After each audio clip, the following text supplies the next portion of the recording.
By the end of this video, you're going to understand 3 massive mistakes dads are making that are destroying their family weekend. My team and I have led for the last 6 years epic father-son events around North America, and I want to pass along some of the nuggets and lessons that I've learned from hosting these events to help you create awesome weekends throughout your year. So the number one mistake that I see dads make is they surrender their leadership before the weekend ever starts. Your family or somebody may ask like, oh, what's happening this weekend? And we've been grinding all week. We've been hustling at work. The first thing that comes out of our mouth is, I don't know, what do you want to do?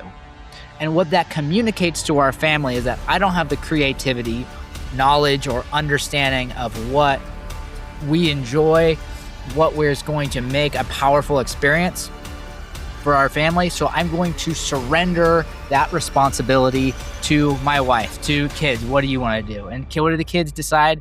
They want to sit at home and play Xbox. What skills are developed by playing Xbox? What memories are created by sitting in front of the TV, staying at home? Yeah, maybe you catch up on some housework. And guess what? The next week, housework's going to be right back where it was before. So the first thing that we have to do as dads is take hold of the leadership role. And that doesn't mean that you make every single decision, but it does mean that you've got to take responsibility for making sure action happens. You know what your wife likes. You know what your kids like. If they like riding bikes, if they enjoy rafting, if they fishing, shooting guns, what wine your wife likes, what type of food they enjoy. These are all things that you know. So you've got to take the information that you have as a dad and as the leader of your home and start to put together a plan before even the weekend even starts. And that gets to point number 2. Set a plan by Thursday night. If you don't have a plan going into Friday morning, it is going to be very difficult to create that momentum because you are creating it based on how you feel Friday at 5, which is probably going to be exhausted. You're probably not going to be sharpest. You're not going to be most creative. And it's like if you've written a workout program, when you write it 5 minutes before you do the workout, it's not nearly as good as if you write it before. It's like, oh, you know what will be a great workout? Let's go cleans, squats, and then end with push-ups, pull-ups, biceps, triceps. This would be a really well-engineered workout. And you can do that when you're in the space of development. And so the development has to happen before you get to the weekend. Don't wait until Friday night to put it together because you're going to punt. It's going to be difficult to get momentum. It's going to be difficult to get people out the door. People need to know what's going to happen and why and the gear they need and where they're going. Now you're going to make some major shifts. Okay, next one that I see. Huge. Most people have no idea that it's happening. Bad food.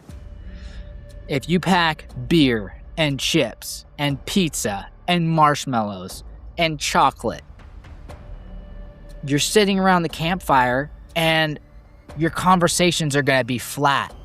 Your inspiration is going to be flat. Your motivation to get up the next morning is going to be low because you're going to have either a hangover or a carb hangover, a carb crash. People are going to be more irritable, shorter, more hungry because they don't have the nutrition they need to go out and perform. In our house, and when I prepare these father-son retreats, I'm not feeding my family and I'm not feeding the people that attend from the space of enjoying the meal. And if they enjoy it, great, that's a bonus. That's important. My wife's great about it. But I'm making these decisions from the space of what fuel do we need so that we can go out and perform during the weekend? What fuel do we need so that when we go and step into a rock wall, and we step into a hike, when we go and shoot bows early in the morning, or maybe you go out and you do some scouting, whatever it might be, you're going to make the memories and the presence and the values that you want to portray and have ooze off of you as a father and become embedded into who your kids are. It's going to happen when you're sharp, when you're alert, when you are at your best. And we are not at our best when we eat terrible food.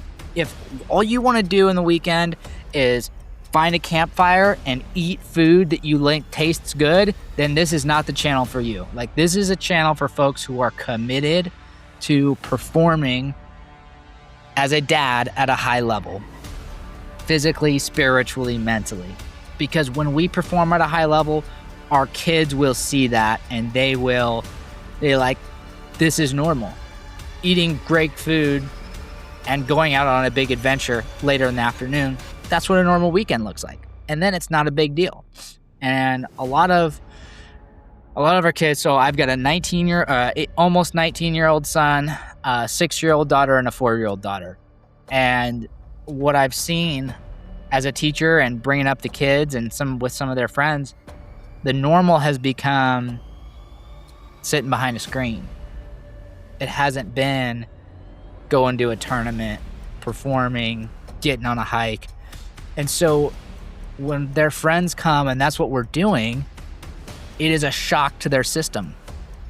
For my kids, it's just another week, right? So you can set the standard and the culture that you want in the family, but it all starts with you being the leader. And I'm going to give you a bonus one here. Don't sit by the pool. Don't sit by the pool. And what I mean by that is don't sit by the pool. Don't sit around the campfire. Create a plan. Go out, ride bikes, pack your guns, go rock climbing. Whatever the adventure is for you, tie it in. Go look for rocks on the beach, depending on how old your kids are and what they're into. Like, find an adventure to tie into it, because the adventures are going to be what they remember. The adventures are going to be where the values are transferred. The adventures are going to create the stories that live in your family's legacy for years, if not decades. So if you're new to the channel, hit the subscribe. It helps us grow tremendously. Hit the like button. And we are sold out of our father-son events for 2026. Stay tuned. I've got some announcements for 2027. Check the link of this description, whether you're watching the podcast or the YouTube channel, to find some more details on what we've got coming up. And we'll see you in the next episode. Peace.